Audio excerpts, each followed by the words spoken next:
Hello friend, कैसे हैं आप लोग। आई होप आप सब कुछ बढ़िया हूं। मैं के आर सैनी का स्वागत करता हूं। दोस्तों, पॉइंट्स वाले भाइयों के लिए बड़ी खबर निकल के आ रही है। जी हां दोस्तों, आपका जो है कैडर रिस्ट्रिक्शन को लेकर रेलवे बोर्ड का ऑफिशियल लेटर यहाँ पे जारी हुआ है। हालांकि पहले ये लेटर जारी हो चुका था, लेकिन इंप्लीमेंटेशन की डेट नहीं आई थी। इसके अंदर आपको इंप्लीमेंट किया जा रहा है, वो भी बैक डेट से। इतने समय का आपको एरियर भी इसके अंदर दिया जाएगा। तो इसके अंदर किन भाइयों को फायदा होने वाला है, लेवल 5 तक आपका प्रमोशन हो रहा है, और किन को थोड़ा सा यहाँ पे नुकसान उठाना पड़ेगा, उसके रिगार्डिंग बात करने वाले हैं। रेलवे बोर्ड का ऑफिशियल आदेश जारी किया गया है। साथ ही सेकंड जो अपडेट है वो है कि जो भी भाई लोग ट्रांसफर लेना चाहते हैं, तो अपनी एचआरएम जो है आईडी, उस पर सारी कुछ डिटेल आपकी अपडेट होनी चाहिए, और वो अपडेट आप खुद कर सकते हो। इसके रिगार्डिंग भी एक ऑफिशियल लेटर जारी हुआ, उस पर भी अपन बात करेंगे। तो चलिए पॉइंट्स भाइयों के लिए जो रेलवे बोर्ड का लेटर जारी हुआ उसके ऊपर देखते हैं।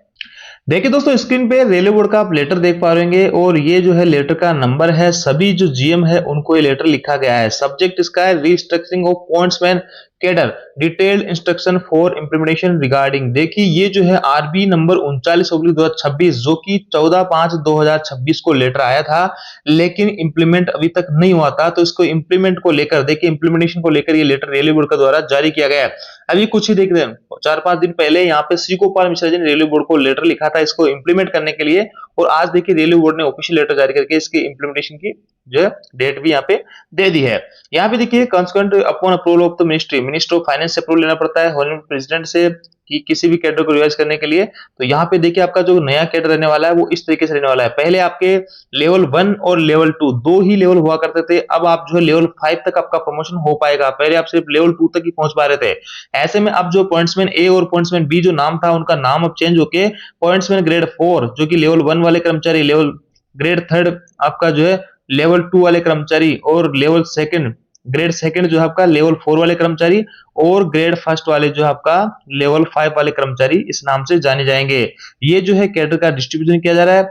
54.55% जो आपका लेवल 1 के अंदर रहेंगे, और 27.27 आपका लेवल 2 में रहेंगे, ये लेवल 3 में, और ये आपका लेवल 4 में। तो ये आपका नाम हो जाएगा, ये आपके परसेंटेज हो गई। और इधर जो आपकी टोटल जो भी पोस्ट है 66,388। हालांकि 270,000 के आसपास वैकेंसी टोटल पोस्ट पॉइंट्स में हुआ करती थी, लेकिन इसका जो वित्तीय जो भार पड़ रहा है उसको कवर करने के लिए यहाँ पे लगभग 3-3,500 पोस्टों को सरेंडर किया गया है लेवल 2 की। वो भी इस लेटर के अंदर आगे दिया हो, उस पर भी बात करेंगे। पहले जो है दोस्तों लेवल 1 और लेवल 2 का जो परसेंटेज था वो इस हिसाब से रहता था। लेवल 1 के अंदर 11% और लेवल 2 के अंदर 89%। इसलिए जो भाई लेवल 1 में भर्ती हुआ करते थे उनका बहुत जल्दी उनको लेवल 2 मिल जाया करता था। विद इन 2-2.5 साल के अंदर अंदर उनको लेवल 2 मिल जाता था, क्योंकि लेवल 2 का जो परसेंटेज था 89 जो है परसेंटेज एम्प्लॉय को लेवल 2 में रखा जाता था। हालांकि आगे बढ़ने के ग्रोथ के चांसेस कम थे रेगुलर प्रमोशन में, लेकिन यहाँ पे एलडीसी कोटे के माध्यम से, जैसे कि आप ट्रेन मैनेजर है, सीजीटीसी स्टेशन मास्टर बनने के मौके आपके पास में अच्छे खासे रहते थे। लेकिन दोस्तों अब देखिए यहाँ पे लेवल 1 के अंदर 54% लोगों को रखा गया है, तो लेवल 1 से लेवल 2 में निकलने में आपको काफी समय आपको लग सकता है। ऐसे में जो ट्रेन मैनेजर के 60% कोटे की भर्ती आती है, जिसके अंदर मांगा जाता है कि लेवल 2 के अंदर आपके 3 साल की सर्विस होनी चाहिए, तो यहाँ पे आपको लेवल 1 से लेवल 2 में पहुंचने में काफी समय लग जाएगा। तो ऐसे में जो 60% कोटे की वैकेंसी है, जो कि बड़ी वैकेंसी आती है गुड्स ट्रेन मैनेजर के लिए, उसके लिए आप आवेदन नहीं कर पाएंगे। लेकिन दूसरी ओर वही देखिए, जो भाई सीनियर है, जो कई सालों से जीडीसी एलडीसी एग्जाम वगैरह नहीं निकाल पाए और 10-10 15-15 साल की नौकरी हो गई है, तो यहाँ पे उनको जो जो लेवल 2 के अंदर अटके हुए थे, अब वो लेवल 5 तक यहाँ पे जा पाएंगे। लेवल 5 से वो रिटायर हो पाएंगे, तो उनको अच्छा खासा फायदा यहाँ पे मिलने वाला है। चलिए और आगे क्या क्या इंस्ट्रक्शन दे रखे हैं देखिए। डेट ऑफ इफेक्ट, इसके लागू करने की जो तारीख है वो भी यहाँ पे दे दी गई। ऊपर देखिए पैरा 2 में the letter under reference the revise structure is effective 3/4/2026 से लागू होगी। वही डेट यहाँ पे लिखी गई 3 अप्रैल 2026 से लागू होगी। ये सारी जो पॉलिसी है ये 3/4/2026 से लागू हो जाएगी, और उससे लेके अभी तक का जो अगस्त चल रहा है आपका, यानी कि ये महीना पूरा हो गया, 5वां हो गया, 6ठा हो गया, और अभी जो है 7वां पूरा हो गया, और 8वां भी चल रहा है। यानी 4 महीनों का जो है एरियर भी दिया जाएगा जो भी एलिजिबल जो है एम्प्लॉय होगा, यानी उसका प्रमोशन लेवल 2 में काम कर रहा है, और मान लो उसको लेवल 4 या लेवल 5 मिल जाना चाहिए था इसके आधार पे, तो इतने समय में जो उसका वेतन बढ़ना था उसका डिफरेंस उसको दिया जाएगा उस डेट से 3/4/2026 से। आगे लिखा है एप्लीकेबिलिटी, यानी कौन कौन भाई लोग इसके अंदर आवेदन कर पाए, यानी एलिजिबल रहेंगे। जो रेलवे के रेगुलर एम्प्लॉय है पॉइंट्समैन के अंदर, जिसके अंदर cabin man, gate man, switchman, lever man, pointsman B और पॉइंट्समैन ए, ये सभी शामिल यहाँ पे रहने वाले हैं। मोटा मोटा यहाँ पे ये रहेगा। इसके आगे दोस्तों एक चीज और देखिए, यहाँ पे आगे लिखा है consequent upon this restructuring the existing cadre of pointsman B level 1 shall be designed as pointsman grade 4, यानी लेवल 1 के अंदर जो कर्मचारी है उनको ग्रेड 4 के नाम से जाना जाएगा, जैसे भी मैंने आपको बताया। और पॉइंट्समैन ए वाले जो यानी लेवल 2 वाले जो कर्मचारी है उनको ग्रेड 3 और लेवल 4 वाले जो कर्मचारी है सेकंड और लेवल 5 वालों को फर्स्ट ग्रेड के नाम से जाना जाएगा। आगे लिखा है grade second level 4 and pointsman grade are new promotional grade treated afresh in the cadre. ये आपको चीज समझ में आ गई होगी। आगे देखिए रिक्रूटमेंट का रूल क्या रहने वाला। रिक्रूटमेंट का रूल यही है कि आपका जो लेवल 1 के पोस्ट है पॉइंट्समैन ग्रेड 4 वाला, वो डायरेक्ट रिक्रूटमेंट के माध्यम से भरा जाएगा। उसके बाद में जो भी है प्रमोशन के माध्यम से भरा जाएगा। मिनिमम क्वालिफिकेशन भी दे रखी है कि लेवल 1 से लेवल 2 में जाने के लिए कम से कम आपको 2 साल की सर्विस रखनी चाहिए। यदि अपना लेवल चेंज करने के लिए कम से कम आपको 2 साल की सर्विस यहाँ पे रहनी पड़ेगी। लेवल 1 से लेवल 2 में जा रहे हो तो लेवल 1 में 2 साल होनी है, 2 से 3 में जा रहे हो, इन 2 से 4 में जा रहे हो तो 2 के अंदर आपको 2 साल की, यानी किसी भी लेवल चेंज करने से पहले सेम लेवल में आपकी 2 साल की सर्विस यहाँ पे होनी चाहिए।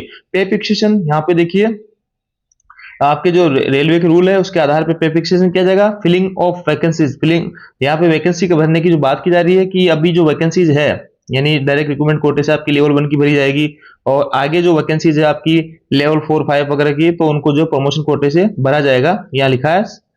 दोस्तों आगे लिखा हुआ है कि जो वित्तीय भार पड़ रहा है आपका जो है लेवल ग्रेड बढ़ाने से, तो इसके लिए देखिए यहाँ पे लिखा गया है कि लेवल 2 की जो है 3770 पोस्ट को यहाँ पे सरेंडर किया गया है आपकी इसको जो वित्तीय भार है इसको मैनेज करने के लिए। तो पहले आपकी 70,000 प्लस वैकेंसी हुआ करती थी, अब उसको करके 66,000 कर दिया गया है। इतनी सारी पोस्ट यहाँ पे सरेंडर कर दी गई है।